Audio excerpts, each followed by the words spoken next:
নমস্কার, কেমন আছেন আপনারা সবাই? দেবযানীস রান্নাঘরে আপনাদের স্বাগত জানাই। আজকে বানিয়েছিলাম দারুণ মজার একটা রেসিপি, চিজি সয়া বল। যেটা কিন্তু বাচ্চাদের দারুণ পছন্দের একটা খাবার হবে। শুধু বাচ্চা কেন, আমরা বড়রা যারা চিজ খেতে ভীষণ পছন্দ করি, তাদেরও কিন্তু এই রেসিপিটা দারুণ লাগবে। আর সবচেয়ে বড় কথা হলো রেসিপিটা সম্পূর্ণ পেঁয়াজ রসুন ছাড়া। যারা খান না পেঁয়াজ রসুন তারাও কিন্তু এটা ইজিলি বানাতে পারেন। টেক্সচারটা দেখে বুঝতেই পাচ্ছেন কতটা টেস্টি হয়েছে আর সফট হয়েছে বলগুলো। রেসিপিটা শেয়ার করলাম, ভালো লাগলে অবশ্যই আমার চ্যানেলটাকে ফলো করবেন, একটা লাইক শেয়ার সাবস্ক্রাইব করতে কিন্তু ভুলবেন না। এখানে আমি সয়াবিনটাকে অলরেডি একটু নরম করে সেদ্ধ করে নিয়েছি। এবার একটা চপারের মধ্যে দিয়ে এটাকে ঠিক এইভাবে মিহি করে এটাকে বেটে নিতে হবে।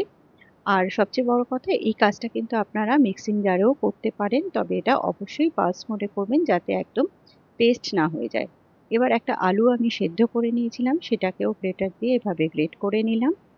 খুব বেশি আলু এখানে দেবেন না, তাহলে খেতে ভালো লাগবে না। এবার এখানে 2 থেকে 3 টেবিল স্পুন মতো একটু ব্রেড ক্রাম্বস দিয়ে দিলাম। দিয়ে দিচ্ছি পরিমাণ মতো নুন, নুনটা একটু বুঝে দেবেন যেহেতু এখানে চিজও পড়বে। দিয়ে দিচ্ছি অরিগ্যানো, বেশ কিছুটা পরিমাণ গোলমরিচের গুঁড়ো, দিয়ে দিচ্ছি এখানে চিলি ফ্লেক্স। আপনারা কিন্তু চাইলে কাঁচা লঙ্কারও ব্যবহার করতে পারেন। এবার এখানে দিয়ে দিচ্ছি একটু চিনির গুঁড়ো।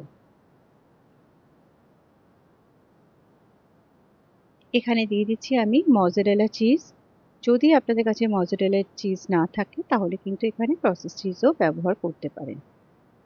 এবার এটাকে ভালো করে মেখে নিতে হবে। সয়াবিনটাকেও আমি একটু নুন দিয়ে সেদ্ধ করেছিলাম।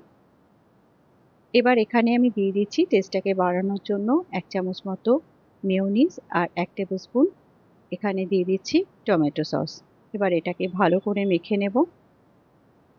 এখানে বলগুলো রেডি করে নিয়েছি। এবার একটু কর্নফ্লাওয়ারে কোট করে এই বলগুলোকে ভাজবো যাতে এটা ভেঙে না যায়, যেহেতু ব্যাপারটা ভীষণ নরম। তেল বেশ ভালো করে গরম করে নিয়েছি এবং মিডিয়াম টু হাই ফ্লেমেই কিন্তু এটা ভাজতে হবে, লো ফ্লেমে কিন্তু এটা ভাজবেন না, তাহলে ভেঙে যেতে পারে।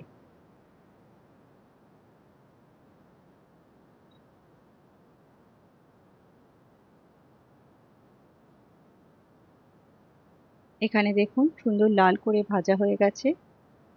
এভাবেই আমি সবকটা বল ভেজে নেব একটু লাল করে। এগুলো ভাজা হয়ে গেছে। দেখুন এখানে সবকটা বল রেডি করে নিয়েছি। এবার এখানে ফ্রাই প্যানের মধ্যে দিয়ে দিচ্ছি আমি 1 টেবিল স্পুন বাটার। সামান্য একটু তেলও দিয়ে দিলাম যাতে বাটারটা জ্বলে না যায়। এবার এখানে দিয়ে দিলাম সামান্য একটু আদা বাটা। এটাকে একটু ভালো করে ভেজে নেব। দিয়ে দিচ্ছি 1 চামচ ময়দা। এটাকে একটু হালকা করে বাটারের মধ্যে ভেজে নেব যাতে ময়দার কাঁচা গন্ধটা চলে যায়। এবার এখানে আমি দিয়ে দিচ্ছি হাফ বাটি পরিমাণ দুধ। দুধটা আমি একটু উষ্ণ গরম দিয়েছি। এতে কি হয়, ময়দাটা যেহেতু রয়েছে, উষ্ণ গরম দুধটা দিলে এটা ময়দাটা ডেলা পেকে যাওয়ার সম্ভাবনাটা কম থাকে। এবার এখানে দিয়ে দিচ্ছি আমি 1 টেবিল স্পুন মতো ফ্রেশ ক্রিম। এটাকে ভালো করে মিশিয়ে নেব। এবার এখানে দিয়ে দিচ্ছি আমি বেশ কিছুটা পরিমাণ গোলমরিচের গুঁড়ো, দিয়ে দিচ্ছি অরিগ্যানো আর দিয়ে দিচ্ছি চিলি ফ্লেক্স। এটাকে ভালো করে মিশিয়ে নেব, এটাকে একটু ফুটতে দেব।